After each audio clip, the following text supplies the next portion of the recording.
இதுவரை திராவிட முன்னேற்ற கழகத்தில் வெள்ளை அறிக்கை கேட்கிறோம். எப்பொழுது பார்த்தாலும் இருக்கிற நம்முடைய தொழில்துறை மந்திரி சொல்றார், பல லட்சம் கோடிக்கு தொழில் முதலீட்டு ஈர்க்கப்பட்டது, பல நூறு தொழில் நிறுவனங்கள் தமிழகத்தில் வர இருக்கின்றன, பல நூறு புரிந்த ஒப்பந்தங்கள் போடப்பட்டது என்று பத்திரிகையில் தான் செய்தி வருது, ஊடகத்தில் செய்தி வருது. வெள்ளை அறிக்கை கொடுங்க, மக்கள் கேட்கிறாங்க, மக்களை ஏமாற்றாதீங்க.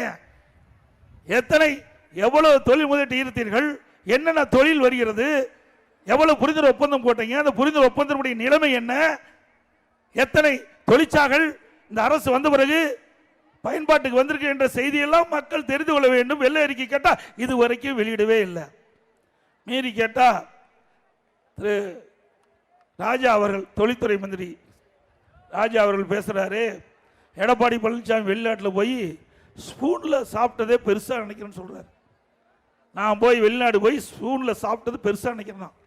ஆமாம், நான்லாம் ஸ்பூன்ல சாப்பிட்டது பெருசு தான். நான் விவசாய குடும்பத்தில் பிறந்தவன், சாதாரண குடும்பத்தில் பிறந்தவன், கையில் சாப்பிட்டு தான் பழக்கம். உங்களை போல உங்க அப்பா மத்திய மந்திரியா இருந்தாரு, நீ செல்வ செழிப்பில் வந்தீங்க, நீங்க தங்க ஸ்பூன்ல சாப்பிடலாம், வெள்ளி பிளேட்ல சாப்பிடலாம். உங்களுடைய தலைவர் திரு முதலமைச்சர் ஸ்டாலின் அவருடைய அப்பா முதலமைச்சர் இருந்தாரு, செல்வ செழிப்பில் இருந்தாரு, அவர் தங்க ஸ்பூன்ல சாப்பிடலாம், இன்றைக்கு வெள்ளித்தட்டில் சாப்பிடலாம். இங்கே இருக்கின்ற மக்களோடு மக்களாக வாழ்ந்துட்டு நாங்களும் ஸ்பூன்ல சாப்பிட முடியாதப்பா, கையில் தான் சாப்பிட முடியும்.